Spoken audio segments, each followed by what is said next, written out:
हरे कृष्णा, राधे राधे। हम सभी साधक हनुमान जी की आत्मकथा श्रवण कर रहे हैं। भाग 8 गतांक से आगे। किष्किंधा को एक वानर राज्य कह सकते हैं, पर यह राज्य चारों ओर से राक्षसों से घिरा हुआ था। एक तरफ विराध, दूसरी तरफ खरदूषण त्रिसरा और तीसरी ओर समुद्री द्वीप में रावण। हनुमान जी भरत जी को ये सब बात बता रहे थे, तभी गुरुदेव उठ गए। हनुमान जी भी और भरत जी भी। गुरु वशिष्ठ जी जो आ गए थे इस अवध के उद्यान में, उठकर प्रणाम किया।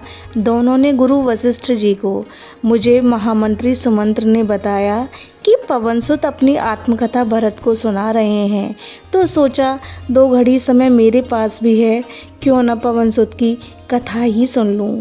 हनुमान जी संकोच से गड़े जा रहे थे। मेरी क्या कथा भगवान, तुम भक्त हो हनुमान, और भक्त की कथा का फल भगवान की कथा से भी ज़्यादा होता है और तत्क्षण फल मिलता भी है। अंतःकरण की शुद्धि के रूप में वशिष्ठ जी ने मुस्कुराते हुए कहा, बैठो, सहजता से सुनाओ हनुमान, जैसे पहले सुना रहे थे, नहीं तो मुझे लगेगा कि मैंने आकर विघ्न डाल दिया, और भक्त कथा में विघ्न डालना तो अपराध है। सहजता से बैठ गए थे वहीं गुरु वशिष्ठ जी भी।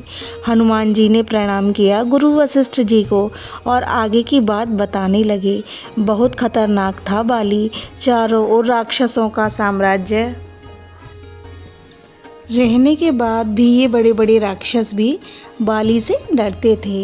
हंसते हुए बोले हनुमान जी, नित्य सुबह संपूर्ण पृथ्वी की परिक्रमा लगाता था बाली, 7 समुद्र में संध्या करते हुए चलता था, पर उस समय वो बोलता नहीं था। हनुमान जी ने कहा, एक दिन रावण आया, दशग्रीव रावण आया, बार बार छेड़ रहा था रावण बाली को। बाली उस समय बोलता नहीं था, गायत्री मंत्र का जप करते हुए चलता था, आस्तिक था, पर रावण माना नहीं, छेड़ता ही रहा बाली को। तब बाली को क्रोध आया और उसने रावण को अपनी कांख में दबा लिया। रावण दबा रहा बाली की कांख में। इसी घटना के बाद रावण डरता था बाली से। हनुमान जी के मुख से ये सब सुनकर वशिष्ठ जी आज बड़े आनंदित हैं। भरत भैया, मुझे पता नहीं था बाली के पास, और बाली की निगरानी करने के लिए ही प्रभु श्री राम ने मुझे किष्किंधा भेजा था। निगरानी क्यों? भरत भैया ने आश्चर्य से पूछा हनुमान जी से। ये रहस्य है, रघुनाथ जी ने मुझे ही बताया था।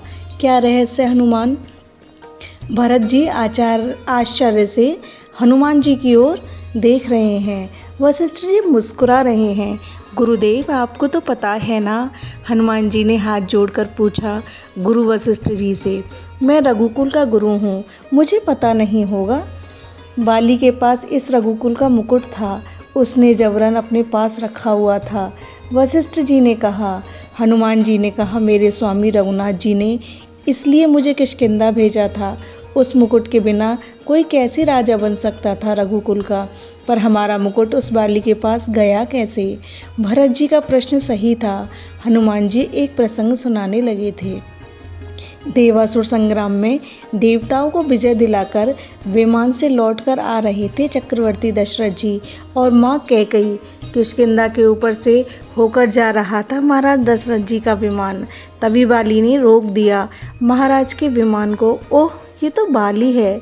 एक बार तो चक्रवर्ती महाराज भी किंचित डर से गए, क्योंकि भरत भैया बाली के साथ कोई युद्ध कर नहीं सकता था, क्योंकि जो भी इसके पास जाता उसकी आदि शक्ति वो खींच लेता था। लड़ो मुझसे अवध नरेश, या अपना ये मुकुट मुझे दे दो। साथ में माँ कैकेयी भी थी, उनको लेकर भी डरे हुए थे महाराज दशरथ। स्वाभाविक था, स्त्री लंपट कामी, ये सब अवगुण होते ही हैं बानरों में। महाराज दशरथ जी ने अपना वो मुकुट उतार कर दे दिया था बाली को। तब जाकर बाली ने छोड़ा चक्रवर्ती सम्राट को। हनुमान जी ने कहा, वो मुकुट बाली के पास है। इसकी जानकारी महाराज के अलावा किसी और को थी तो माँ कैकेयी को। वशिष्ठ जी बोले, मुझे भी थी। इस कुल का गुरु प्रारंभ से ही मैं रहा हूँ। विधाता ने इस कुल का गुरु बनने का सौभाग्य मुझे ही दिया था। प्रभु श्री राम ने मुझे किष्किंधा इसलिए भेजा था ताकि वो मुकुट कहीं अपने आसपास में रह रहे राक्षसों को ना दे दे बाली। उस मुकुट की निगरानी मुझे ही करनी थी।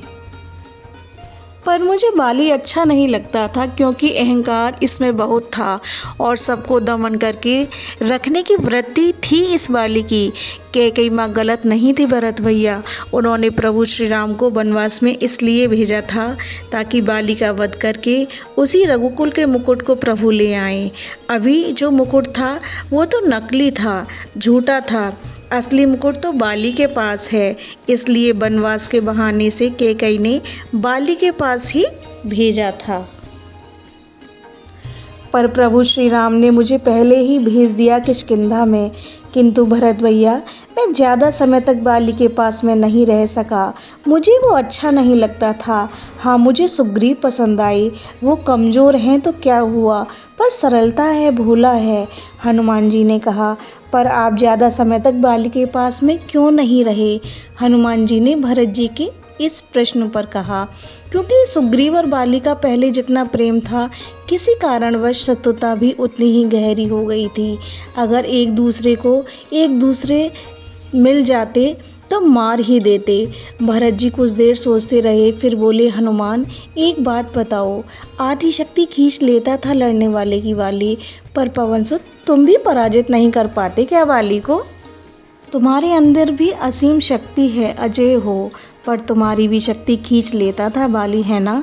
भरत के मुखारविंद से ये सब सुनकर वशिष्ठ जी बोले, किंतु पवनसुत के साथ बाली भी नहीं लड़ सकता था, और लड़ भी लेता तो बाली का शरीर ही भस्म हो जाता। गुरु वशिष्ठ जी ने कहा, क्यों? भरत जी ने पूछा। वशिष्ठ जी ने कहा, असीम शक्ति से आधी शक्ति खींचना और उसे अपने शरीर में डालना। अरे हनुमान जी की आधी शक्ति भी कौन शरीर पचा पाएगा? बाली को ये पवनसुत खेलते हुए मार देते। ये कहते हुए वशिष्ठ जी उठे और चल दिए सरजू के किनारे। यह प्रसंग अब यहीं विश्राम लेता है। हरे कृष्णा, राधे राधे।